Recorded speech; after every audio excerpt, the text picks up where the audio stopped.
Josh Stephens here, Casey Colvin over there, and hello. Essaye. And yeah, we've got the next hour on lock here. So first and foremost, Essaye, tell us what got you into making music. That's a loaded question. All right, so first started when I was way down on the playground. Friends of mine, Oak Grove High School, San Jose, California. I was actually not the one making the music, but we were, rapping at lunch, doing little ciphers, things like that, and I'd be the one beatboxing. I've always been into music, but this is something where I was starting to learn to feel it, and I had just started actually dancing at that time. So I wanted to do it, but then it was kind of a thing where I decided moving my body meant more to me, and then kind of took that everywhere I could take it. And about 6 years ago, quit ballroom dancing professionally, quit hip-hop dancing professionally, and I just knew I had more stories to tell. I knew I wasn't done. I was doing little things here and there in the electronic music scene and, having dancers, having crewmates, and throwing off little competitions and events and showcases.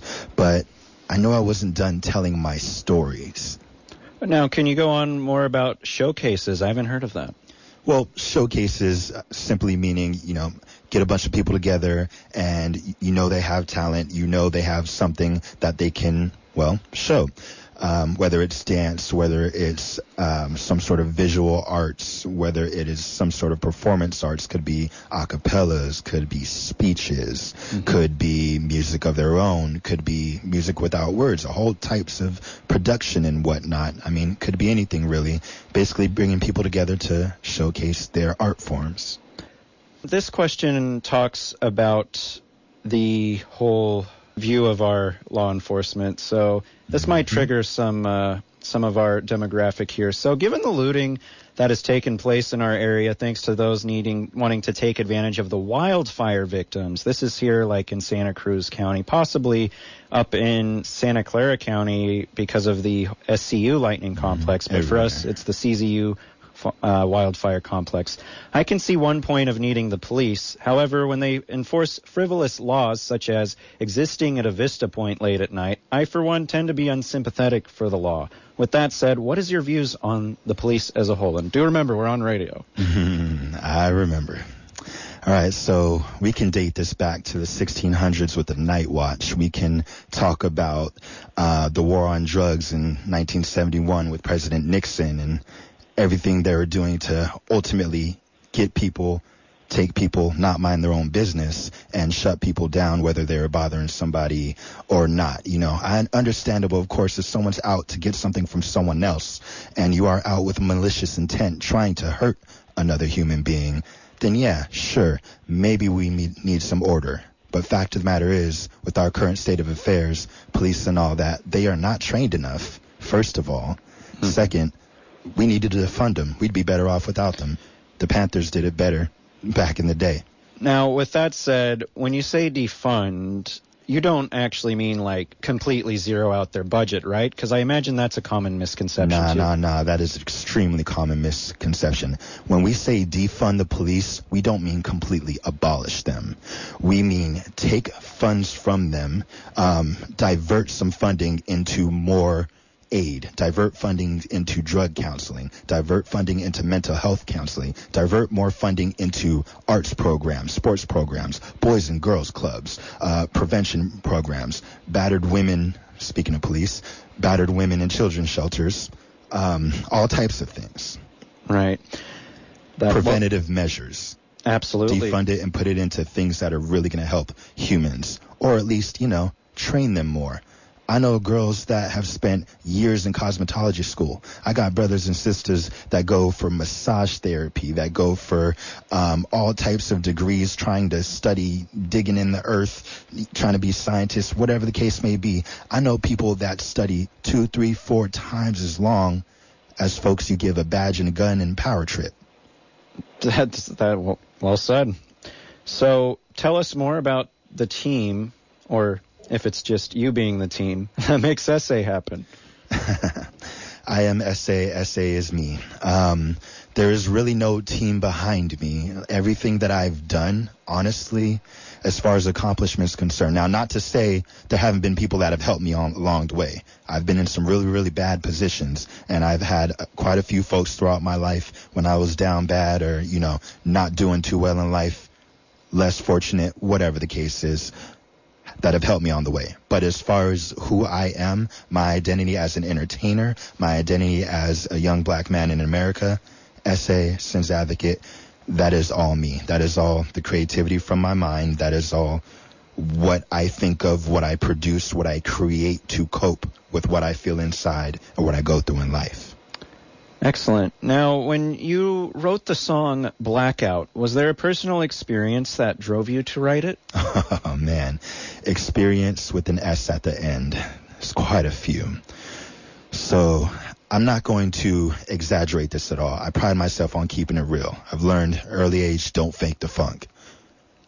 With my personal experiences with police brutality, police getting in me and my friend's business, being put in handcuffs, being in the back of cop cars as a kid through an adult. I kid you not, I'm 31 years old now. In the last 12 years of my life, I have had upward of 30 experiences with police, whether it's being pulled over, driving home friends drunk in a car that is not mine on way home from party. A few years back when Pokemon Go came out, walking around, doing things on my phone solo, but stopping at different businesses, hitting the Pokestops and all that. I'd get pulled over, I'd get questioned, I'd get the police called on me, like, oh, this guy's looting and blah, blah, blah, or loitering, sorry. This guy's loitering in our area, and, he's looking through our windows and whatever, and he's taking pictures with his phone up, and, when there's people literally right down the street, a group of kids doing the same thing I'm doing, and nothing is said to them. I've been put down on my knees. I've had guns to my head. I've been put in the back of cop cars. As recently of last year, I was having a mental breakdown in my car. I was not doing well, and I was in a parking lot, keys, engine off, just crying in my car, having a mental breakdown, and next thing you know, I'm rolled up on.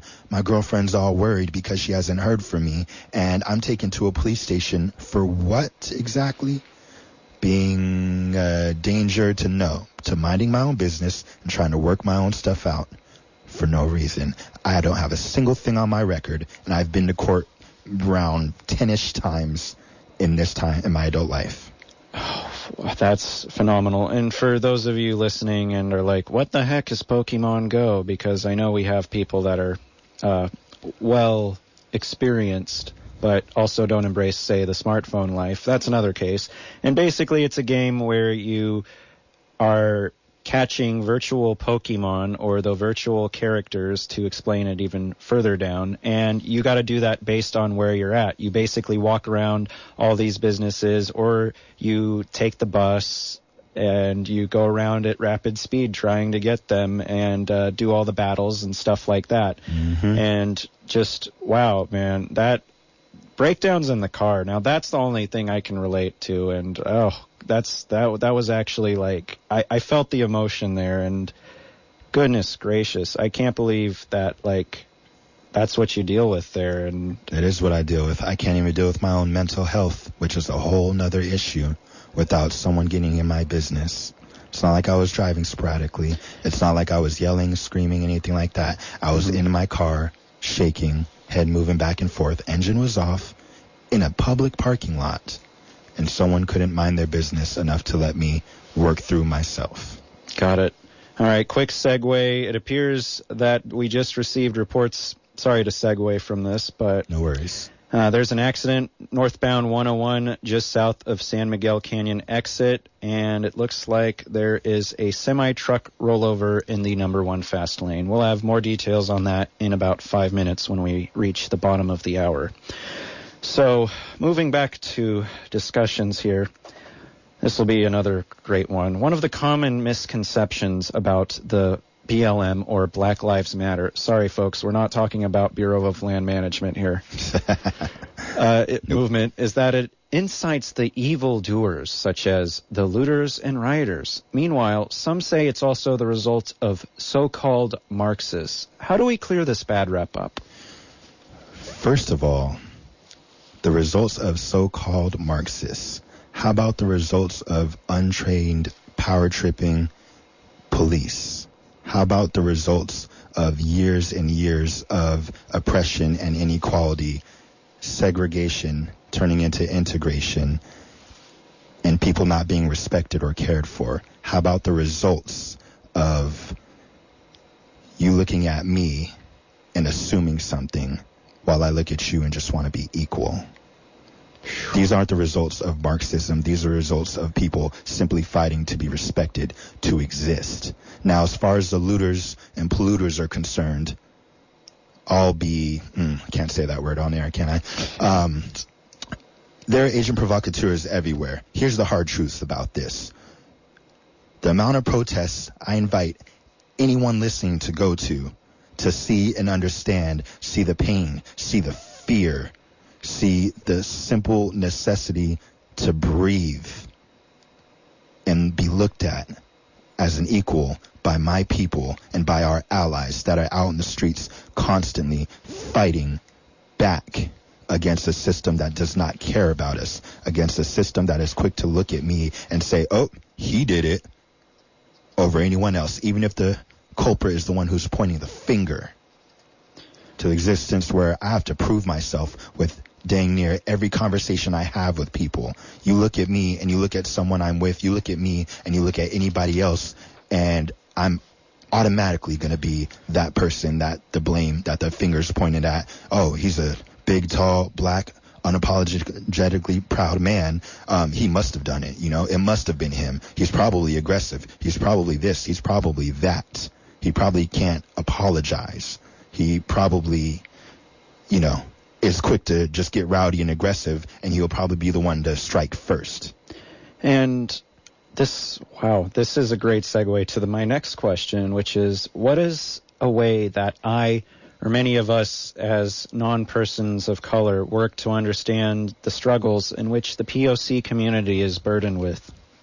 The same thing you're doing right now, my man. You just ask. I guarantee you, if you go up to someone, now I'm not just saying just go up to any random brother or sister off the street, but like, if you may, all these people that talk about, oh, I'm not racist, I have a black friend. I'm not racist, my this is black, my that is black, whoever's black. I invite all of you to, quote unquote, go to that black person you know, go to that African American person you know, go to that African person you know, and go and ask them, what is it like to exist? What have you experienced in academia? What have you experienced in the workplace? What have you experienced walking down the street? What you got, Casey? Well, so this is important. So for our listening audience, all right, Caucasians, people that come from affluent backgrounds, people that just aren't exposed to how the world works on a general basis, I want you to run through two scenarios for me. You're driving, and suddenly there's a cop behind you. Go through that one first, and then talk to me about walking through a store. I want to hear that one second.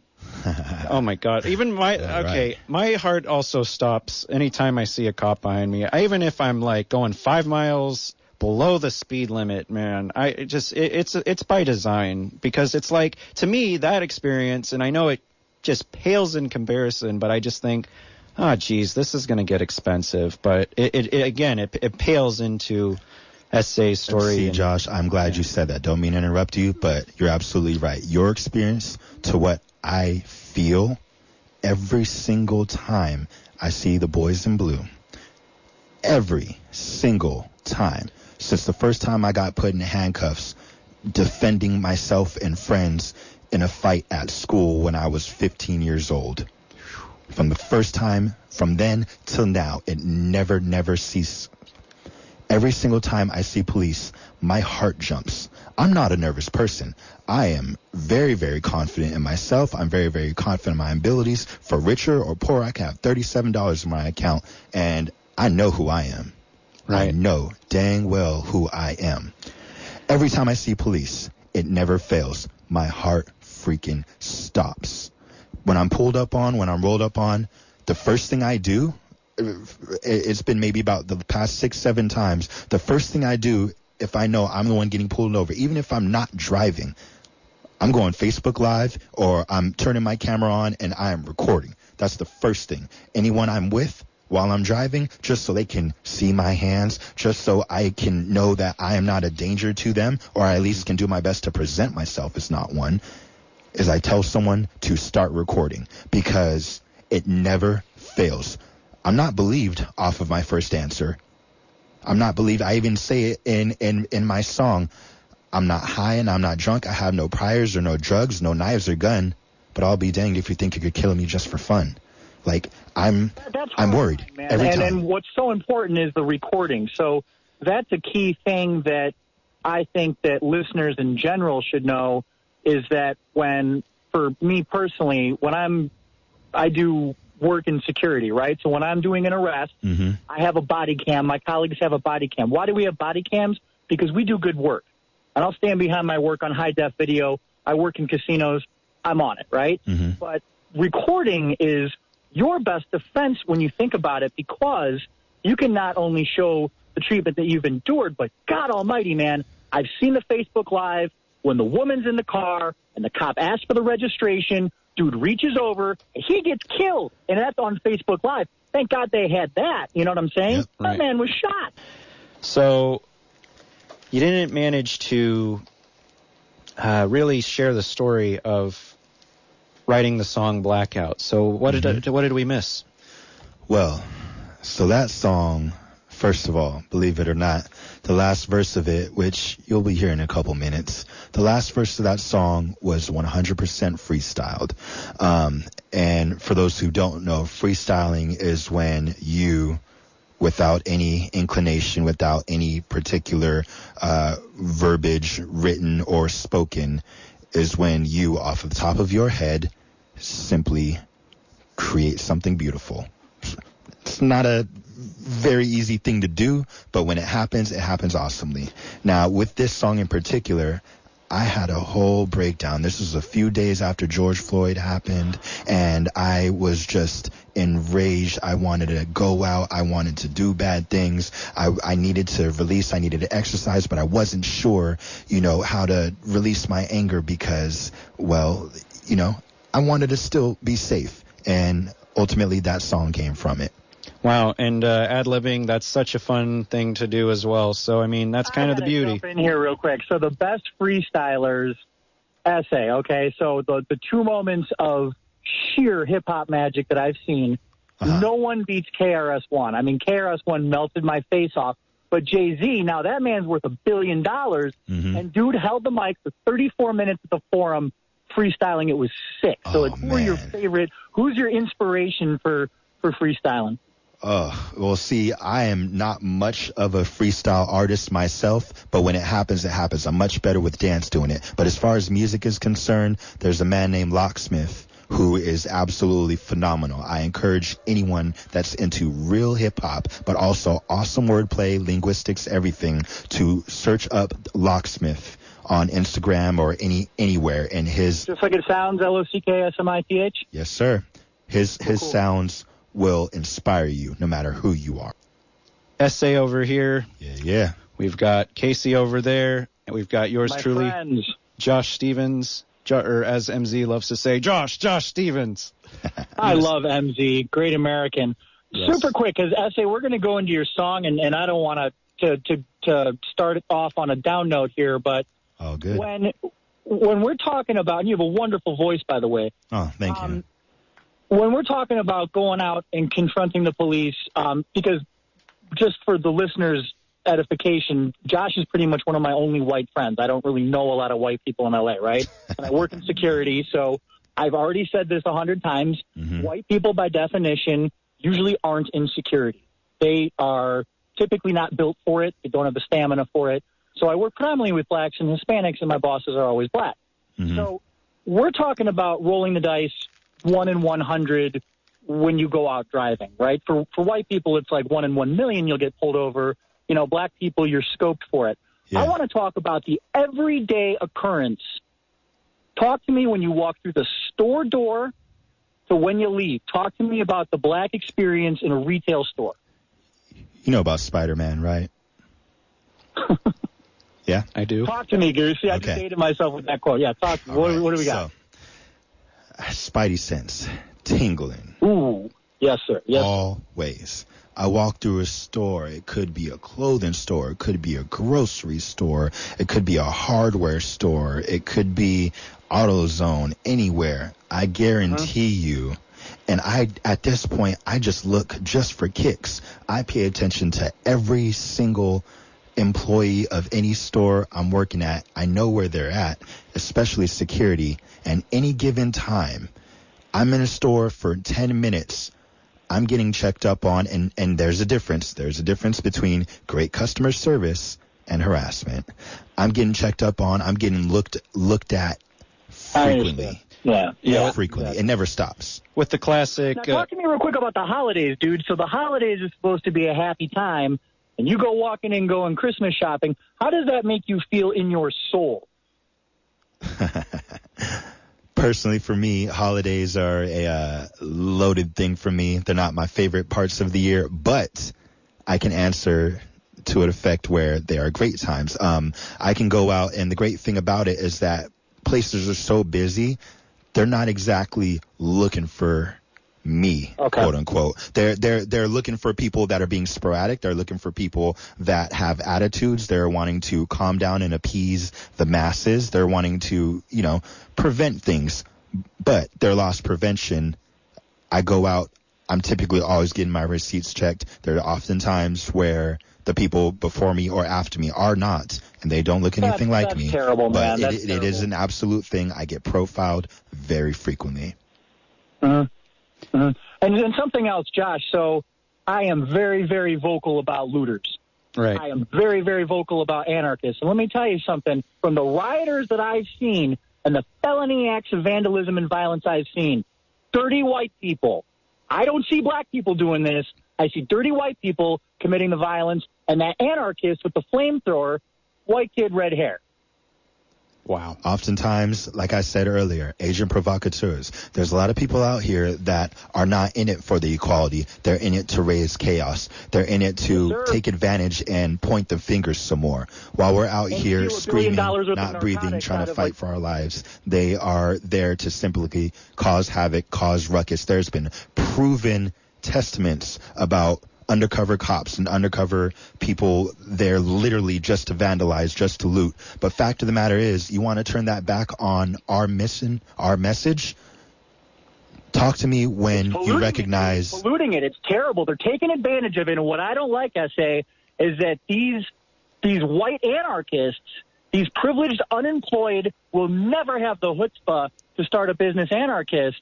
They are manipulating the B in black for BLM, and they're doing it under the... I can't stand that. And I'm not gonna sit here and say there aren't people on all sides doing it. I'm not gonna say there aren't people trying to take advantage of what is going on to come up for themselves. But you gotta understand, you gotta ask why these people feel the need, my brothers and sisters feel the need to go and do these things when the opportunity presents itself. Ask about the social services. Ask about the war on drugs and putting crack in the streets that started all of this stuff in the first place. Mention it, Josh. You're too young to remember the war on drugs, but my brother... I'm too young too, but I'm not going to lie. I do my research. I've studied. I've wanted to understand why we are looked at the way we're looked at, why we're held down, why we are oppressed, and what keeps us down. People want to talk black on black crime. Ask why it exists in the first place. And you will see and you will recognize where these problems started. You don't want to help us. Josh, people that are younger, right? People that are younger. So Essaye is 31, all right? I'm 41 going on 39, all right? What I'm saying is that they don't know the war on drugs. So let me break it down for you. You got Nancy Reagan, right? Screaming and yelling in the 80s, Josh. Every single white successful person in the 1980s, they're watching Miami Vice, and they're blowing coke up their nose. But when a black person freebases coke to make crack, that's suddenly putting you in prison for, like, mandatory minimum sentencing. And, Josh, here's the deal. My brother lived for half a decade on the corner of 28th and Hoover in South Central. My family moved into South Central when it still smelled like fire, okay? So my point is that community in the 90s I was born in black that community. Yeah, dude, Compton was a black community. It's all Hispanic now. And why is that, Essaye? It's because they did the wholesale lockup of 1 million black men with the whole crack cocaine thing, war on drugs. Yep, and prison what happens industrial to those complex. women? Their providers are in prison. It's totally BS. It was, I believe it was, I don't know if it was his wife or President Nixon himself, but they're talking about how, drug abuse prevention, everything like that is public enemy number one. But who put that on the streets to begin with for that to even be a thing? We're not going to get into all that. Man, it's the oppression, and this is the pain, Josh. This is the pain that is causing the protests, and then you get these anarchists that start hiding behind that. It's just terrible, man. And there's so much I want to say in terms of, like, when you said the Panthers did it better. I had the honor of studying under Cliff Weston at the University of Iowa. Beautiful. Cliff was number 3 on the America's Most Wanted, number 1 and 2. Got popped. We're talking about the Panthers. We pulled him out of hiding in Canada to come and teach my class about civil rights. Beautiful. Talk to me real quick about the Panthers and how managing the streets doesn't necessarily have to be a cop on young black man thing. Absolutely. Well, did you want to say something, or do we want to segue to the song? I mean, I can't say it enough. We're going for equality, but you got to recognize that equality means we want everyone to be protected. We want everyone to have a fair shot at life. We want everyone to not get taken advantage of.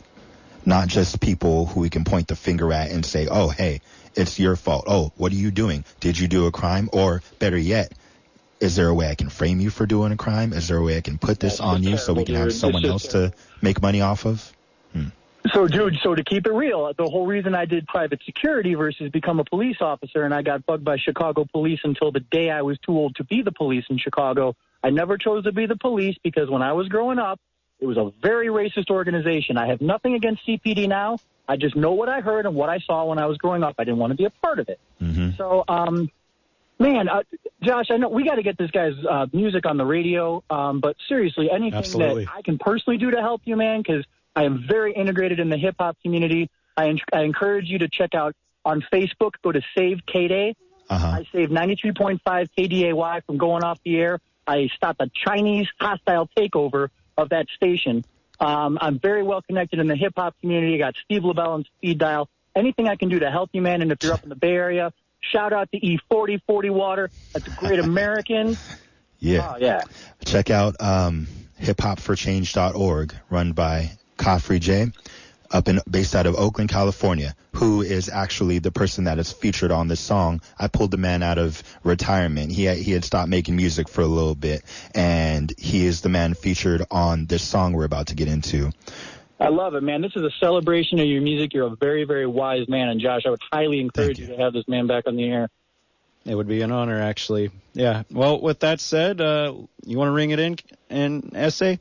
Yeah. This is Essaye, a.k.a. Sin's Advocate. This is Blackout, my debut single that first went to change my realm of existence to now it's being played in 42 countries across the world.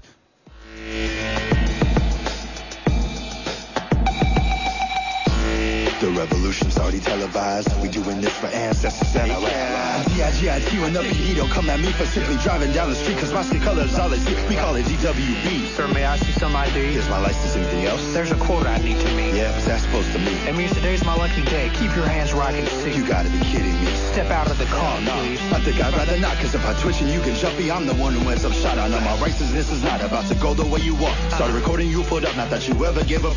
I'm not high and I ain't drunk, I have no priors or no drugs, no knives or guns. Now be damned if they get killing me just for fun. They always want a rhythm, but rhythm cause of blues. You could take our lives, but y'all will never get a clue. This is not the avatar, no lives coming blue. This blackout's for the people, raise a fist for me and you. Blackout, blackout, blackout, blackout, blackout. Oh, your business burning? Well, my man's dead. Oh, your windows broke? So's my new. Head off the heels of the Fed, it ain't never ended. Y'all just feel hella scared when the brother's bending corners with my mask on. Study for the revolution. You think a target's gonna cut it for the retribution? Think the carnage is enough for an exec to loosen the noose and choose to respect black dudes then? Okay, you mourn windows of Best Buy. I mourn the widows of my best guys. Killed by the bullets the cops let fly. We gon' burn this down. I do not get tried. Y'all do this for black lives till the boot on the neck was on Facebook Live. Textbook cries for his mama. He had to go to heaven just to stand for his honor. And now you got the drama. We headed to the trunk for the llama. My people want a check for the trauma. Even from Obama, when oppression for everybody is endless, then somebody's gonna bring the business. Yeah! Blackout, blackout, blackout, blackout, blackout. 1312. Woke up this morning and a rage wanted to take life. A fleeting thought, now I'm over it like headlights. What was that? You're expecting us to play nice? Correct me if I'm wrong, but we tried it that way once or twice. Y'all need to recognize that this is my forever fight. Yeah, my skin is light and bloodline is black as night. Through generations, all we're told to do was march the right way. Yet they stay testing us like we some lab mice. Two wrongs don't make a right, two negatives be positivity. Kneeling on your mats, but they would rather that I SAT quietly. Class in session, but I won't silently. Now welcome your society, surprised when we act violently. So here we are trying to exist, just wanna be a factor. But the police would rather see my people's brains splatter. So now we're taking to the streets to see the glass shatter. There will be no more peace until they see Black Lives Matter. Woo! Well, how about that? Well, yeah, you had one other piece regarding one of the previous questions, wasn't that right? Oh, I mean, plain and simply, as far as the looting and polluting and all that is concerned, we can converse more when the value of my brothers and sisters' lives is worth as much as the property people are complaining about. Material things. Mm-hmm. Runs the world. All right, well, real quick before we hit the top of the hour, and we'll be continuing the conversation there because we still got plenty of questions here, so... And provided y'all don't mind. Now that we showcased Blackout, I know you have a growing portfolio of songs. Share with us some of the title of these works and give us some background on them, such as like the inspiration to writing them and what they're about. So first and foremost, we'll talk about the song that I wanted to release, debuting my music career before Blackout. Blackout just happened. Blackout was pure pain and emotion and everything that I just needed at the time. I freestyled that last verse onto a profile picture on Facebook of mine, and then a couple days later, I got Coffree on it. People were saying, make a song. 2 days later, I was in the studio, released it on my birthday the next day. Unplanned, just happened, and now here we are. So, next song on the list, Fallen. Fallen is an equally important conversation about mental illnesses, a suicide attempt, mental health awareness in general. It is one where I have one of my dearest friends kind of accentuating me on the chorus. Shout out to Krista Lisbell. Fallen is a series of excerpts that I had actually written throughout time, one of which being the second verse is, well, for lack of better term, it was a death note. It was a suicide note that I had written, you know, just straight out before attempting to end myself, and the rest of it were other things that I just kind of rambled on and written when I wasn't feeling the best. It's all about the reality of mental illnesses and the demons I fight daily, things I've grown up with, my family history, everyone involved being affected by it. It was just real, raw truths and conversations, quite frankly, especially men and black men do not have enough. Wow. Zach, welcome aboard.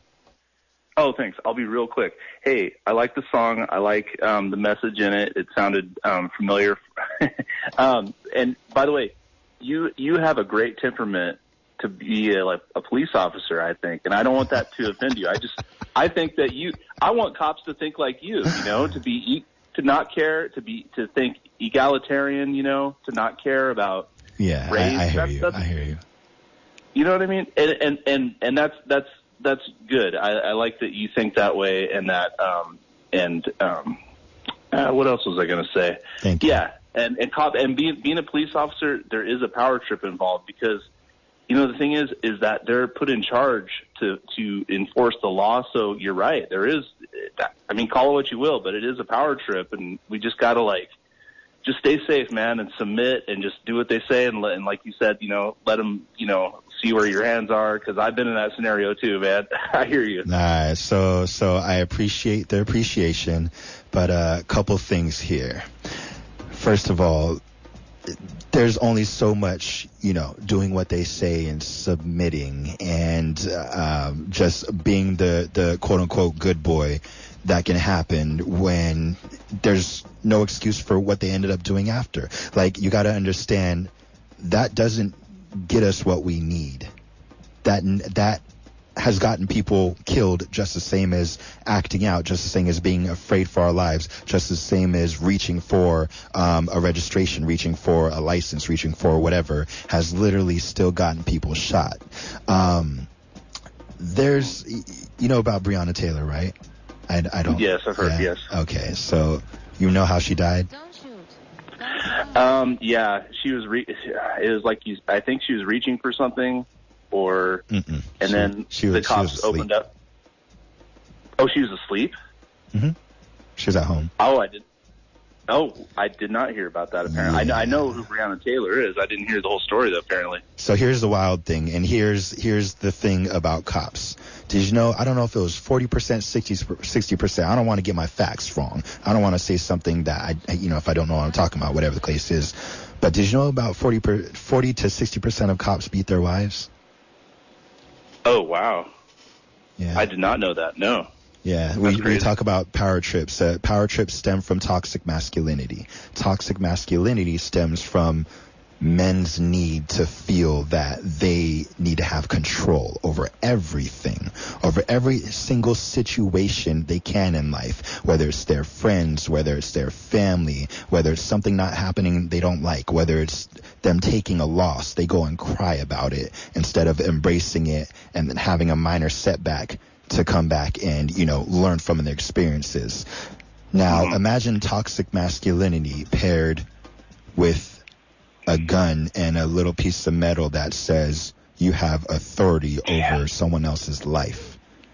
That's scary. That is the last thing I would ever want to represent in mine, because I'm busy trying to fight for friends of mine who have died at the hands of these police. I'm busy trying to fight for a whole prison industrial complex that has put friends of mine under 18, over 18 in jail for something that is now recreationally legal in my state.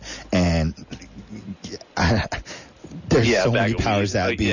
Exactly. There's so many powers that be that we're fighting against. And the last thing I want to do is look eye in eye with someone else that has quote-unquote control and authority over my life and tell this person, I want to be like you.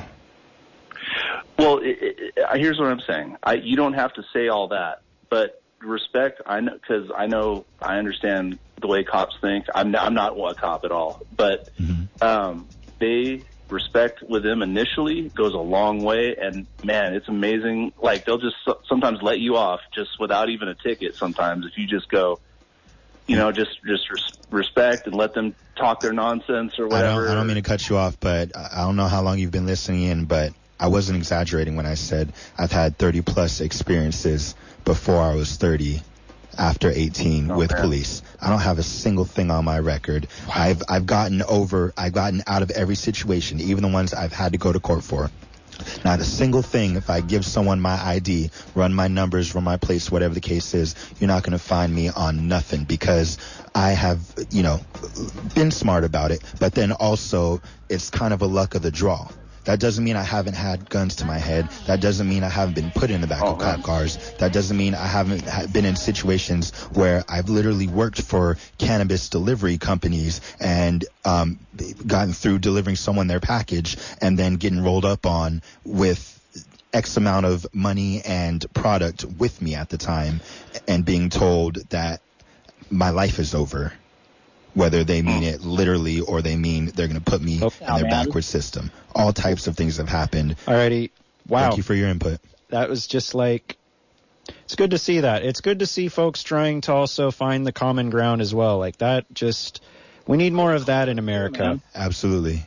We've got yours truly, Josh Stephens here, Casey Colvin over there, Essaye right over there as well. So let's see, where were we? Oh yes, your inspiration for your following tracks. Fire away. Okay, so what we were talking about Fallen, right? So for those that weren't listening. Sure, and mental illness and the fact that I think that we're coming into Suicide Prevention Month, and I'm kind of stumping for it because I had the privilege of being at Chris Cornell's funeral, right? The guy from Soundgarden. And I'm at the cemetery. I'm watching Chester Bennington sing. My brother's out in Redondo Beach. Beddingtons and Palos Verdes. We've known him for a while.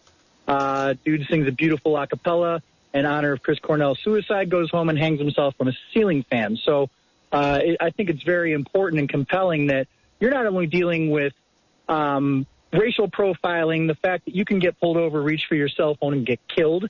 A friend of mine in Las Vegas, his stepson was coming down a flight of stairs while Las Vegas police were responding to a call, and my friend's son got shot and killed. And I remember asking Kenny, I said, Kenny, do you think if I was walking down the stairs and I was holding a cell phone, do you think I would have gotten shot? And he's like, do we even have to have this conversation? So, but the mental illness in the black community, this is something Josh and I were just talking about this yesterday.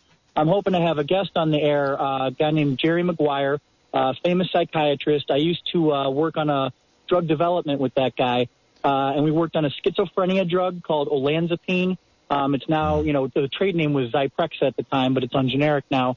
And then also Cymbalta. So Cymbalta, the generic is called duloxetine. So the whole approach that I took, so one of the waves that I did for duloxetine was the prevalence of depression in Hispanic men, and how in a Hispanic machismo culture, it's easier for a patient to say to their wives, my back hurts, that's why I'm laying on the couch, versus I'm depressed and laying on the couch. Kind of walk me through, you're in a culture and you're in a community where your life is in danger on a regular basis, just in terms of being a black man. Talk to me about mental illness in the black community and how that can be a whole separate genre than what a typical, privileged suburban person might know about mental illness. So, as far as things like this are concerned, black and brown, similar, same struggles. It all stems from pride. It all stems from coming from places where we are forced to be strong, coming from places of abandonment issues, coming from places where as children, we may or may not see things happen within our own families, within our friend groups. Something goes wrong at school. Someone makes fun of you for the color of your skin or having less, whatever the case is. You end up having to fight them. You go through all these different little situations in life that force you to, quote unquote, become a man. Now, honest to God, dude, I'm on the radio, but you're making me tear up. Yeah, I was tearing up when I wrote that last song too, believe me. So you're going through all these situations where you're forced to be a man, you're forced to be strong, and we are raised being told that any sign of weakness is not okay. Any sign of weakness is, I hate when people use this word, I don't use it myself, but weakness is gay, weakness is for this, for that, whatever expletive word. We are raised to believe that if you are not 100% strong, walking around, flexing all the time, then something's wrong with you. We're not allowed to have these conversations in our communities because we are already being told by everybody else in the world that we're seen as lesser. So when we do have these conversations, dude, I wiped tears. I already wiped tears. It sucks. I'm sorry, man. when we are anything less than the alpha, than the machismo, than the strongest person in the room, then we're belittled. We're made fun of. We're even put because you got to worry about predators in your own community, not only the white on black crime. It's the black on black, and people trying to. Oh man, that's just exactly. And deep down.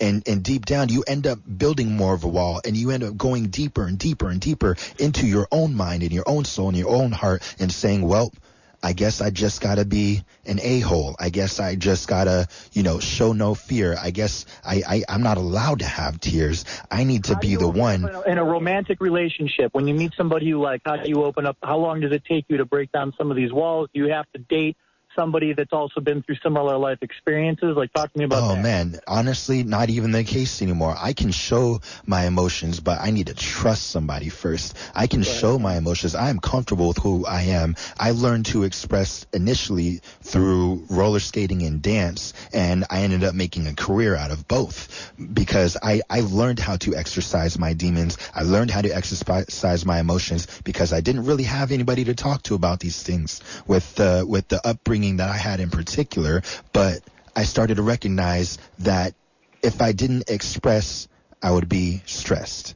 If I didn't express, then I'd make less. I'd just be wrapped up in my thoughts, and I'd want to hurt myself. I'd want to hurt someone else. I'd feel all these things and not understand what's going on. But the reality of it is, we need to be able to talk about what's on our mind without fear of being judged. We need to be able to talk about to our partners, our friends, without someone laughing at us and us being like, okay, well, I either got to either A, be recluse, or B, be aggravated because they hurt my feelings, whether we admit it or not, and start something from that. This is what all these problems in our black and brown communities stem from in the first place. These are all those things where the have-nots and the people of color end up getting frustrated and doing crime and doing bad things to people. Meanwhile, you have, sorry for this term, but meanwhile you have Kyles and Karens punching walls and whatever else, and they want to say, oh, they're fine, just throw them on some drugs, which is a whole nother conversation. Hold on, real quick sidebar before we continue that.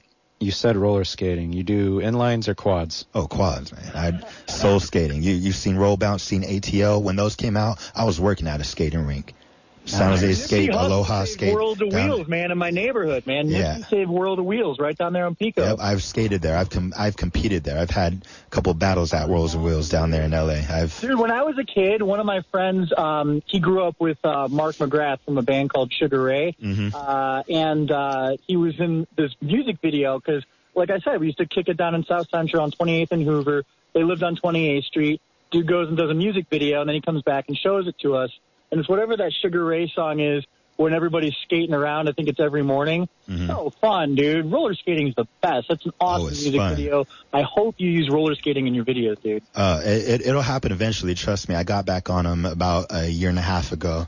But like, I get down on my skates just as well as I do on the mic, just as well as I do when you see me move to music. We've been on the radio for a bit now. How do people reach you? Because I'm sure people are listening. How do people reach you? Instagram, you can do essay.sinsadvocate. It's just like the word say, essay with an E at the end, SINSADVOCATE. Or, Facebook, just find me, ESSAYE. It's a little purple heart with the X over it.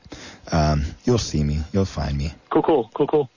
And then super quick, Josh, we're going to a break. Essay, what advice would you give to a black man or a Latino man who is dealing with depression? Tell somebody. Don't keep it to yourself. Don't bottle it up. Don't think that you're weak. The strongest men I know are the ones I can look in the eyes and say, hey, bruh, I love you. I can hug them. I can break down these walls and these silly, toxic masculine traits and things that we're make me cry a second time, dude.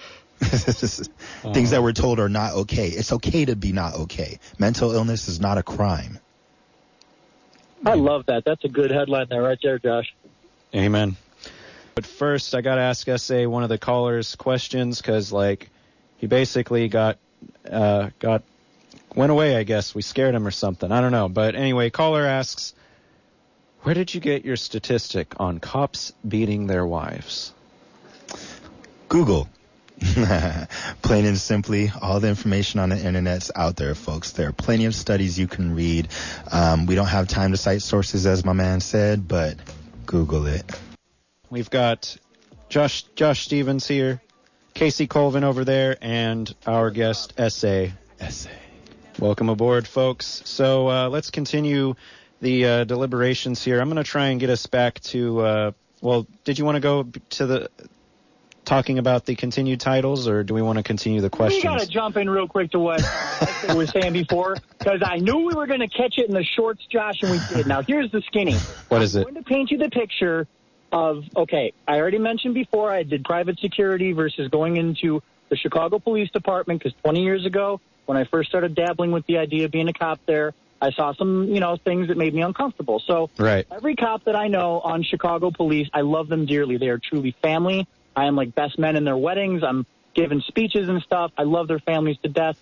I've physically brought my own mother to the witness room where they do the lineups at a very famous housing project called Cabrini Green that they've since torn down and built luxury housing. But I want to touch, because I keep jumping in like a lunatic these past two segments, because I wanted to comment on the lifestyle that I've witnessed as a cop, and also, Esther, you mentioned it twice now, as it pertains to cannabis.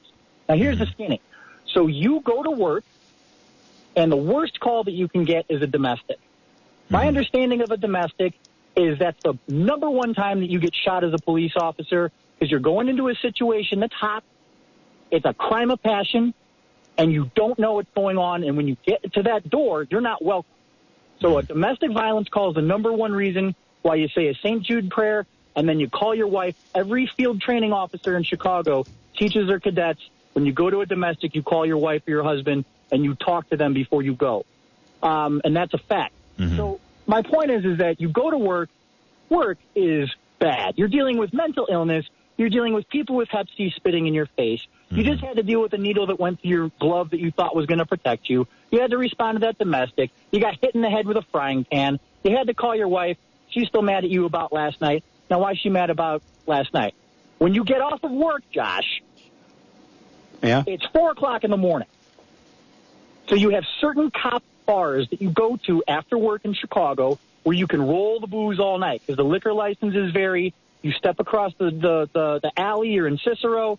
That's where Al Capone is from. You can go ahead and get booze until 4 in the morning. You go over to, Forest, whatever. You can get booze at 5 in the morning. Liquor stores open at 6. You can always keep the booze flowing. Then the cops have the bars in their basement. So you have a whole room full of cops. Everybody's jacked up after work, getting loaded on booze, right? Booze.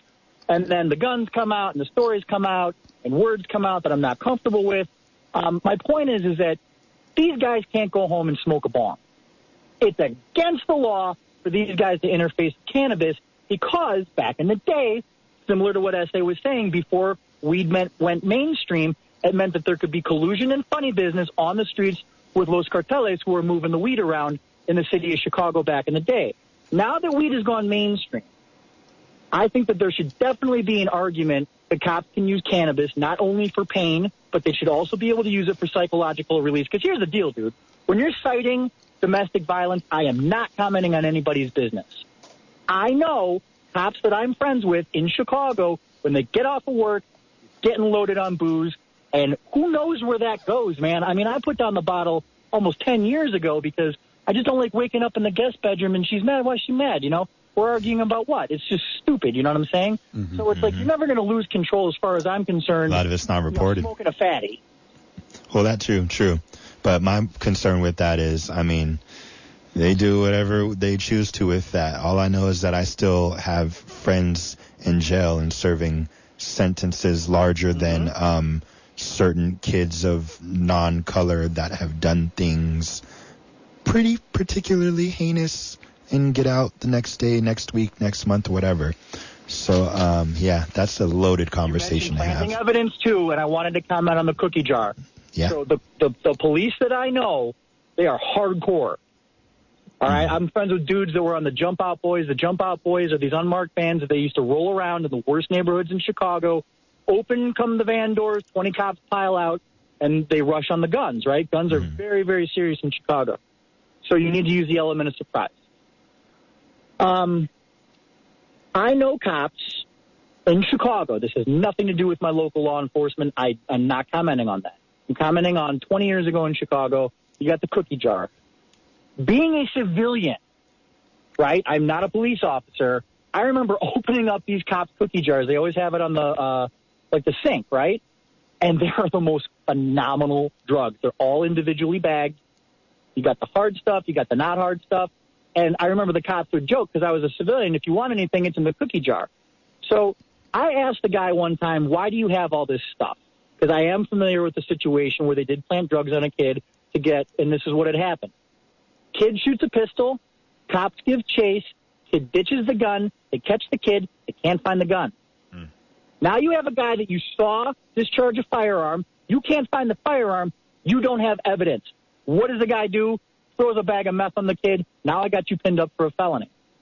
So what Essay's talking about, Josh, there are cops probably in Ventura County all the way up to San Jose who are freaking out right now. I'm simply commenting on what our guest has commented about as it pertains to my own white privilege growing up in the suburbs of Chicago, later becoming a hooligan, hanging out with the wrong crowd, and then suddenly half my friends go one way and half my friends become police, if that makes sense. Right. Well, let's see. now that you've talked about nightlife and all that, I think we'll segue to another question here that is relevant to that, which is now, Essaye, we've known each other in the nightlife scene, even though we're all on hiatus, given that we are now in the social distancing era. Yeah. What is a message you would like to bring to the nightlife scene, be it a message for the promoters, attendees, or both? Prioritize safety, period. Prioritize the safety of your guests. Prioritize the safety of your fellow partygoers. Pay attention. Hire more security, or it doesn't even have to be security. Hire more people that are going to be goodwill ambassadors for your event to make sure consent is being talked about, to make sure people aren't giving out bad drugs, whatever the case is. Hire more people to make sure things are kosher. So in other words, harm reduction. Harm reduction, yes. Bring out booths. There's one booth called Dance Safe that's run by a great affiliated friend of mine named Lane. Shout out to Lane. Dance Safe is something amazing where they offer testing, they offer free condoms, water, everything you need to have a little bit better of a party going experience than you would. You know, we talk about responsibility. We talk about, looking out for one another. We talk about just having a good time by whatever means. Sure, live your life, do what you need to do, but not at the expense of others. And that also, now that you mention it, I believe that organization, Dance Safe, they also have a card on the number one drug that people need to know about, and that's consent. Yes. And that is something that's overlooked. Well said. So, continuing our rotation. Josh, you're talking about ambassadors and special events and in EDM. Mm-hmm. There are companies in Los Angeles that I've been working with for a long time that specialize in that. One is called Treston, Treston, and the other one is used to be called Andrews Guard Services. I used to work for Mr. Andrews, but AGS. And the point of that is it is ambassadorship, and Essay's exactly right, because you don't want to come at a party goer sideways as heavy-duty security, because that's what I do for my night job living. It's always from an ambassador standpoint. As I mentioned, water. Kids overheat when they're at EDM shows, not only from dancing, but the effects of ecstasy is that it can spike the blood temperature. So everything that Essay is saying is right. There is a way for us to party again. There is a way for us to dance again. If you prioritize safety and you do it with healthcare in mind, there's absolutely no reason why we shouldn't be able to open up the dance music events again, in my opinion.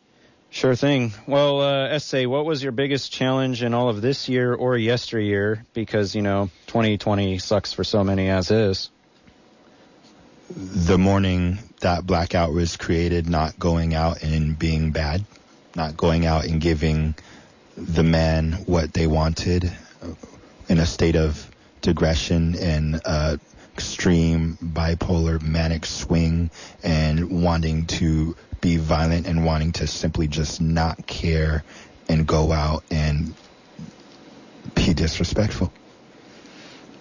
That same morning is the morning that changed my life. I was calmed down and I was sent a really awesome picture of myself that says Black Lives Matter over it. And simply enough, I was at my computer and I just sat there for a second and I was asked if I was okay. Then as soon as I was asked if I was okay, I just started writing that last verse of the song. And it when I was talking about freestyling, it went, woke up this morning in a rage wanting to take life, a fleeting thought. Now I'm over it like head lice. And I just kept typing. And now my life has changed. But that was the most difficult morning in the last couple years easily, because I truly, truly wanted to go out and risk it all. Wow. To feel better. And on that note, Black Lives Matter is an important message without a doubt, but I'm hearing that another underdog in raising awareness is those within the LGBT community. What would you have to say about the slogan, Black Trans Lives Matter? They do. Yes. It is inclusive. It is inclusive to Black Lives Matter, but we need to recognize the importance of transphobia, just as important as any other issue going on, whether it's POC communities or not. But we need to recognize and accept people for who they are, regardless of what they look like, regardless of how they choose to present themselves. It's none of your business what's in between anyone's legs. It's none of your business how anybody else dresses. It's none of your business as long as we can agree about something someone is doing isn't morally reprehensible. It's none of your business how someone expresses. Absolutely. And what would you say was your biggest challenge in becoming a music artist? Super quick, can we jump in the trans Yeah, thing? what you got? I used to, before COVID hit, I was working for a guy named David Cooley. I was protecting his DJs. He has a club called The Abbey. It's probably one of the biggest gay clubs in the world. I highly recommend to anybody who is not already friends with somebody who's transgender, you go be friends with a transgender, you go be friends with drag queens. These are the funnest human beings on earth, the bravest human beings on earth. Trans is awesome, and trans is subject to violence. So these people are not only growing up minorities in their community, they're growing up trans minorities in their community. So when I see these trans Black Lives Matter signs, dude, you just need to go to West Hollywood. I mean, that is a very, very stigmatized group. You know what you need to do? I need to cut in here. You need to go to Netflix. Everybody got Netflix. And if you don't, ask somebody for their account. Go to Netflix, watch Pose. Watch all of Pose. How do you spell it? P-O-S-E. It not only defines what it means to be trans, what it means to be gay, what it means to be part of the community.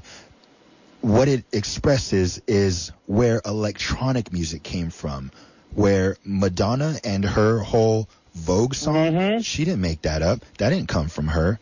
That came from ballroom culture, ballroom community, not ballroom dance culture. That's a different conversation. But ballroom culture in the sense of Vogue balls and Vogue houses and the trans folks and the black folks that started all this in the first place. Because if it wasn't for black trans lives, we wouldn't have all the amazing electronic music that we have today. If it wasn't for those gay clubs that were going on the same time that hip-hop was birthed out in New York and Chicago, we wouldn't have house music. And all of these things came from black and or gay culture. Watch Josh, Pose. This Essaye guy has made me cry twice, and he's given me chills. Now, here's the skinny. He's plugging Pose. Calvin Harris, Promises. You have to go to YouTube. Everybody has YouTube. Watch Calvin Harris and Sam Smith's Promises. And here's why. I've had the pleasure and the privilege of bodyguarding Calvin Harris for like 7 years, right? I spent a lot of time with that dude. He's one of my favorite artists. He's never said a word to me. He's kind of weird like that. But Promises, like what you're talking about, man. EDM, Vogue.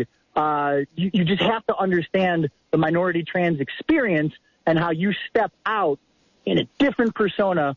You have to watch Sam Smith, Calvin Harris, Promises. Watch the video. Watch it several times.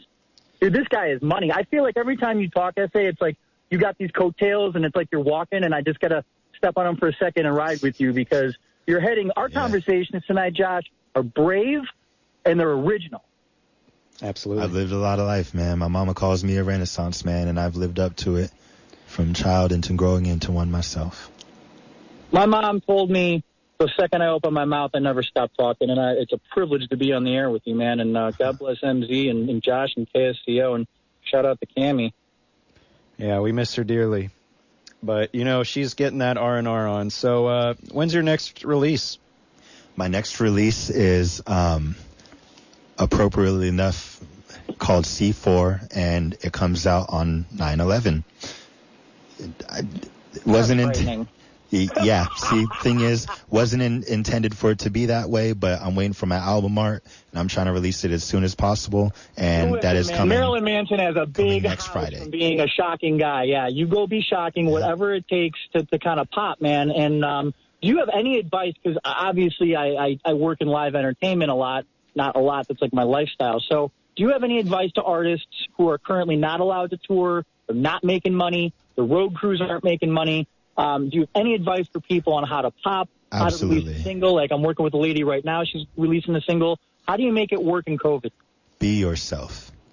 unapologetically be yourself. My music career started in COVID. Now, I've had careers as a professional dancer, as a roller skater. I've traveled this country doing things I've loved and, made good money with it, been broke with it, whatever the case is, ups and downs, rounds and rounds. But my music career officially started because of George Floyd and the anger and passion and everything I felt a couple mornings shortly after. My music career started during COVID. It's 3 months old, and not to flex too hard, but I have more plays on Spotify than a lot of people I know that have been doing this for 10 years.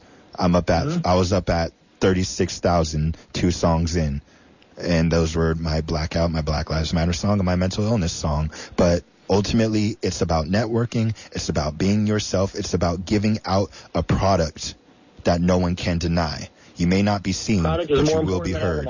Exactly. I haven't even been on a stage yet. I'm burning to get on one. Looks like I'm going to have to go the live stream concert route. So, book me, whatever. But we got to call Busy Bone. We got to call Steve LaBelle. We'll see what those cats have to say. I'm not friends with Too Short, but my friends are, and we work with Quick down in L.A., so he's actually in Woodland Hills these days. He's a suburbanite, God bless him. But have a product that people cannot deny. And finally, how can we find your work? You can find me, as I just said, Spotify. I'm up on all major platforms, self-releasing and everything like that. But you can find me, anywhere. Go to YouTube. My YouTube needs some love. I have no one on there. My music video for Blackout went viral on Facebook. It's at, I think, around 17,000 plays right now. Plateauing, but whatever. That was my first music video. You can find my work on Facebook. I update it very regularly. Essaye. Search it. You'll find me. Look up Instagram, look up Twitter. From my Spotify, that's the #1 platform right now. All my social media links are there. Essaye. Essaye. Excellent. And wow, how about that? This is good radio, Josh. This is great radio. Yeah, it is. We got looks like 3 minutes here. So what do we want to do? I want to hear Essaye spread some wisdom, man. This dude has been a breath of fresh air. Hey, comment on this, dude, because one of the things that I'm really high up on right now is I mentioned my dad served in Vietnam, and I've seen a lot of people have problems because of Vietnam. I'm pretty upset that my brand new Nikes are made in Vietnam. Can you comment on kneeling during the national anthem? Because I personally think it's disrespectful to the service of our country. However, if you look at the life of an NFL player, they've got 2 to 3 seasons before, for the entertainment of fat people who can't necessarily do anything athletic themselves and they're screaming at the television, you've got these guys getting their brains knocked around. Now couple it with the fact that they come from impoverished neighborhoods. So I'm not saying don't take a knee, but talk to me about, do you feel it's divisive? What are your thoughts on it? Let's talk about that. Now. So, appropriately enough, Facebook's a beautiful thing for timeline memories. I love this because September 1st, 2016, I posted a small little excerpt. I'm looking at it right now. And what this excerpt says is, Kaepernick didn't disrespect troops by kneeling. Disrespect troops means sending them into a greed-filled war or something. Ooh, like a rat. Ouch, that hurts. That hurts, and it's truthful. So tell me about how we try to stand up for our rights. We're disrespected. We're not doing them right. We try to march for our rights. The man that led this nation in doing the biggest one ever gets shot and killed by the same people who he was instructed to, quote unquote, do it right by. We try to talk about it. We try to make music about it. I'm getting death threats for a music video I made 2 months ago from people in bum F wherever. Really crazy right now. There's no right way for us to send our message, and everything we do is disrespectful. Yet you got this Kenosha boy and his mama getting his Uber to a city that don't belong to him, underage, carrying his firearm not legally, and y'all want to cry out self-defense. 250-something people got pinched in Kenosha, and so people are mad at this man for kneeling. Alrighty, well, that is a fair point, but we are now at the end of the program. Good stuff, Josh, Essaye, you guys are awesome. Just like what Jay Dilla is playing right now. Bye.